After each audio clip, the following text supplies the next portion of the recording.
Trump announces very large trade deal with UK, final details TBD. Trump has been under pressure to show progress toward reaching trade agreements after roiling financial markets. President Donald Trump announced the framework for a trade deal with the UK, the first agreement the White House has reached since launching steep new global tariffs last month. The final details are being written in the coming weeks, Trump said during an event in the Oval Office, adding that the deal would provide new market access in the UK for American agriculture, chemicals, machinery and many other industrial products. President Donald Trump announces a trade agreement between the United States and the United Kingdom in the Oval Office of the White House on Thursday, May 8, 2025. Bonnie Cash, UPI. By Doug Palmer and Ari Hawkins, the 5th of August 2025, 11:12 a.m. Eastern Daylight Saving Time updated, the 5th of August 2025, 2:08 p.m. Eastern Daylight Saving Time. President Donald Trump announced the framework for a trade deal with the UK, the first agreement the White House has reached since launching steep new global tariffs last month. The final details are being written in the coming weeks, Trump said during an event in the Oval Office, adding that the deal would provide new market access in the UK for American agriculture, chemicals, machinery and many other industrial products. 012-000. Read more. Both countries have agreed that the economic security is national security, and we'll be working together as allies to ensure that we have a strong industrial base, appropriate export controls and protections for key technologies and industries like steel, Trump said. The deal includes billions of dollars of increased market access, especially in agriculture, dramatically increasing access for American beef, ethanol and virtually all of the products produced by our great farmers, Trump claimed. But Agriculture Secretary Brooke Rollins acknowledged during the White House event that many of the thorny details of any future agriculture access have yet to be negotiated. And a spokesperson for Starmer's office made clear UK leaders are not going to lower British food standards, the main barrier to U.S. ag exports there. As it's part of the bargain, the Trump administration agreed to lower its 25% additional tariff on auto and auto parts to 10% for the first 100,000 cars entering the U.S.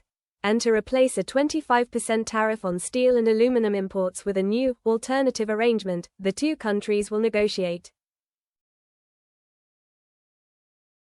Trump's predecessor, Democratic President Joe Biden, negotiated an alternative steel and aluminum arrangement with the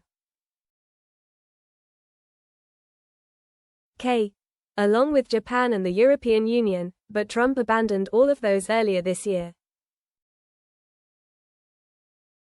The framework announced Thursday leaves in place the 10% baseline tariff that Trump imposed on the UK and all other trading partners with his so-called Liberation Day action on April 2, a fact that Democrats were quick to jump on. When I heard the news about a quote-unquote deal with the UK, I was skeptical.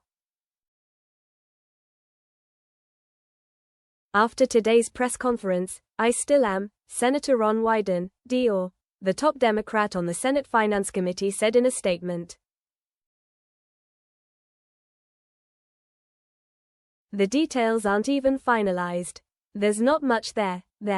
Howard Lutnick has said the 10% tariffs Trump slapped on the UK aren't even going away.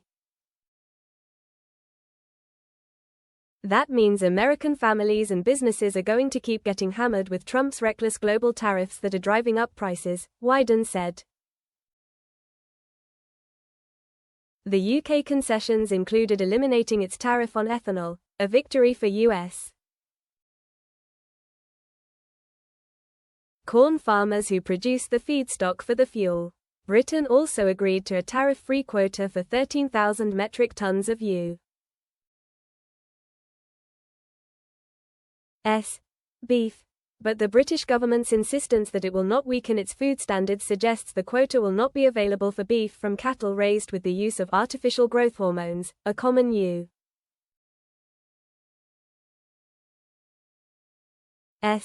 production practice that many other countries find objectionable. The U.S. Commerce Department estimated the agreement will provide $5 billion worth of new export opportunities for U.S. farmers, ranchers and manufacturers. That includes fruits, vegetables, animal feed, tobacco, shellfish and textiles, in addition to chemicals, ethanol and beef. If realized, that would provide about roughly a 6% increase in U.S. exports to the U.K., which totaled about $80 billion in 2024. However, it would boost overall U.S. exports, which totaled $2 trillion last year, by just a fractional amount.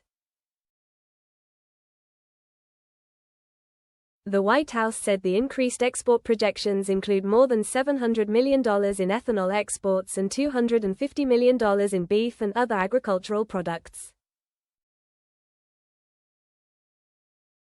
Other provisions make it easier for U.S. firms to compete in the U.K.'s procurement market, streamline customs procedures for U.S. exports, establish high-standard commitments in the areas of intellectual property, labor, and environment and create a secure supply chain for pharmaceutical products, according to the White House.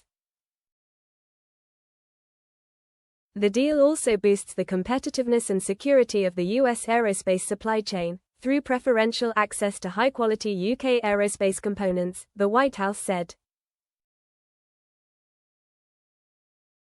UK Prime Minister Keir Starmer, who joined Trump's Oval Office event by speakerphone, said the deal was hugely important for UK sectors like car manufacturing, autos and steel, which have been hit by some of the tariffs that Trump has imposed. With this president and this prime minister, we've managed to achieve what many people have tried to achieve for years, Starmer said. It feels completely historic. The deal appears to fall far short of the full-fledged free trade agreement the UK hoped to negotiate with the United States when it left the European Union. The two sides began talks on such a pact during Trump's first term in office, but were unable to finalize a deal before Trump left office. However, the Society of Motor Manufacturers and Traders, which represents both UK and foreign brand manufacturers with operations in Britain, called the agreement great news. Trump's auto tariffs posed a severe and immediate threat to UK automotive exporters, so this deal will provide much-needed relief, allowing both the industry, and those that work in it, to approach the future more positively, SMMT Chief Executive Mike Hawes said in a statement. A leading U.S. business group called the deal a step in the right direction, but said it needed to see more details before fully welcoming the pact. If this agreement leaves in place a 10% U.S. tariff on most imports from the UK, that would constitute a four-fold increase from the duties that existed prior to the president's April 2 announcement, said Jake Colvin, president of the National Foreign Trade Council, which represents major U.S. exporters. Likewise, it would be extremely disappointing if the UK doesn't use this opportunity to address key trade irritants such as its digital services tax, which is a discriminatory policy that disproportionately targets U.S. companies, he said. The deal is the first one the administration has struck since Trump sent markets into a frenzy by setting a new 10% baseline tariff on all imported goods and additional reciprocal tariffs ranging up to 50% on dozens of trading partners. Within days, Trump announced a 90-day tariff pause ending July 8 to allow time for countries to negotiate deals to eliminate or reduce the reciprocal tariff threat. Since then, markets have regained most of their losses. Two-way trade between the United States and the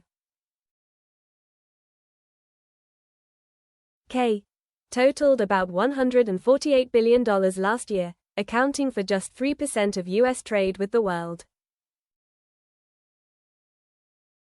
That's dwarfed by the much bigger U.S. trade relationships with Mexico, Canada, China and the European Union, which the UK departed via Brexit during Trump's first term. In addition, the United States runs a trade surplus with the UK, instead of the deficit it has with most countries. That likely helped London in its talks with the UK. The broad framework will likely set the tone for deals with countries in the coming weeks, as Trump eyes countries in Asia economically close to China, such as India, South Korea and Vietnam in the coming weeks. The US-UK deal reportedly keeps in place the 10% universal tariff, but notably offers the